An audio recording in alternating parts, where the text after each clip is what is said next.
The 2.2 story in its entirety is quite sobbingly tragic, but can also be awfully confusing. From the Sentinel and the Thernoidian being portrayed in so many different shapes, to who the real Blessed Maiden is, if the real Maiden is dead. That said, if you only as much as skip scenes at the end, you're missing out on a lot. So, to cut it down and explain what happened, this is the 2.2 story in 10 minutes or less. Do note that a lot of stuff will be cut out of this, so I still recommend reading up on your own. Starting off, we solve the whole debacle of who's the real and who's the fake Sentinel.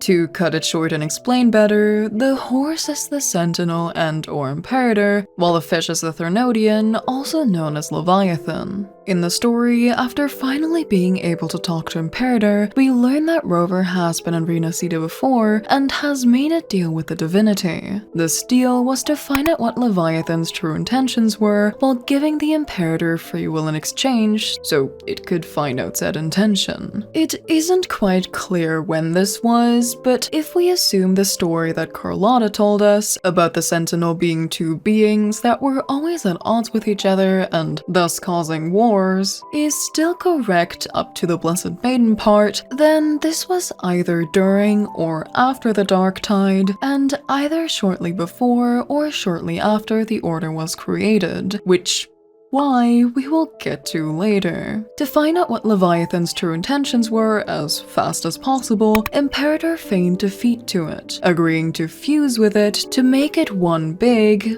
though pretend, divinity. Meanwhile, it took a backseat and watched Leviathan act out its plans. That said, this took longer than intended, round about 20 whole years, if not more. While a certain family knew at least parts of the truth through resonating, Renacida as a whole was no wiser of the now false divinity due to the gospel of the Order. This is what brings us to the so often mentioned Blessed Maiden Ragunesi so believed in. The maiden that would unite them. A maiden with blonde hair, and yeah, let's talk about that. In 2.0, we come across these glass panes, which tell a story of what I mentioned before, as well as the Blessed Maiden reuniting Raguna together with... that's weird. This isn't the form we see in 2.2. Well, 2.2's first 2D cutscene kind of explains why.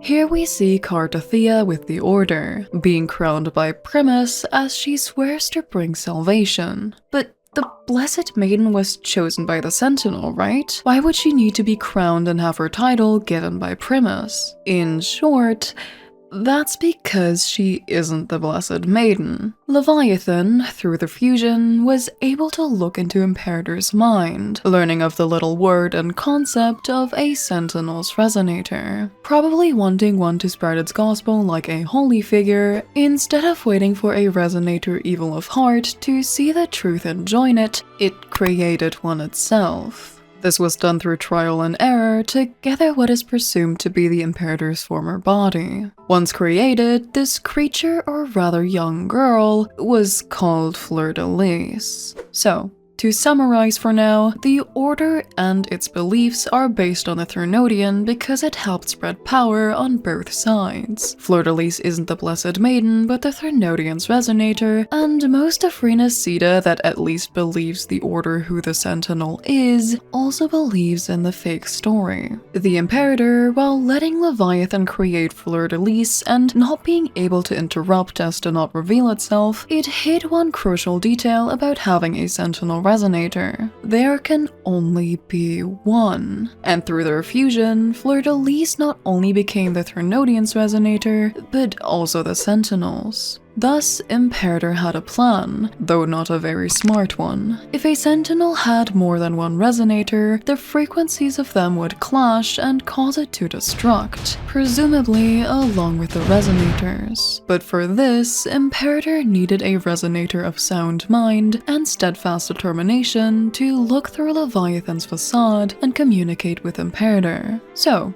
who is the real maiden if not Fleur-de-Lis? Remember how I mentioned a certain family that knew at least parts of the truth? This family, which had been painted as evil in 2.0, is the Thessalias.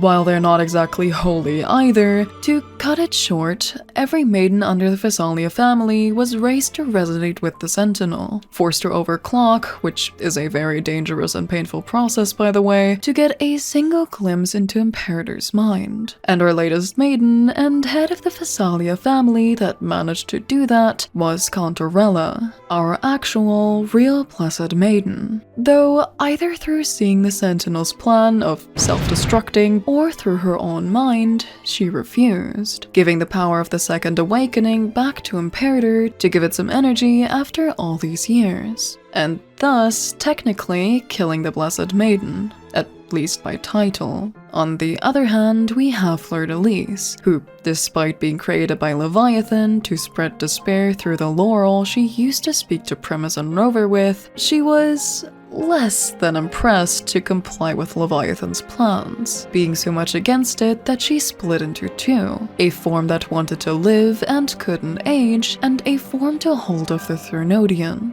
With the little energy Imperator had, it convinced Fleur-de-Lis to strike at its corrupted form with Turbine, a sword filled with Imperator's energy, helping to hold it off for all these years.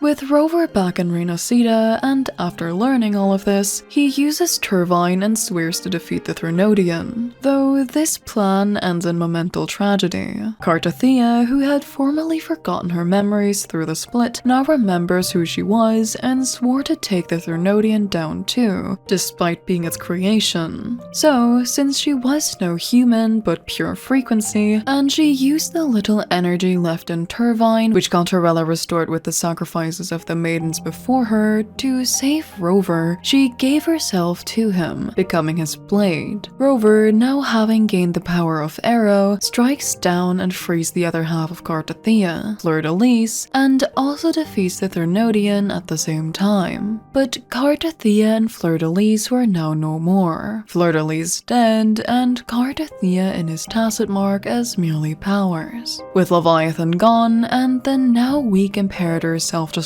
plan having failed, it now uses the little power it has to speak to Rover, explaining its reason on the self-destruct plan and what happened before Rover joined the self-inflicted amnesiacs group. Being on the brink of death though, as the years of being half of Leviathan had drained it, it offers to revive Cartathea, using its own body as a vessel, merging both Cartathea and Fleur-de-Lis again, and finally crowning her the real Blessed Maiden. And that's pretty much all of it up until now. I'm kind of excited to see how this will play out over the next few patches with both the Threnodian and the Sentinel dead, and what will happen to the Order now that Cartathea knows the truth again and is among the living instead of just being a voice in someone's crown. I guess we'll see that in the next few patches. Anyways, I hope you enjoyed. Tell me if you'd like more of these summaries down below, and have a nice day. Bye bye.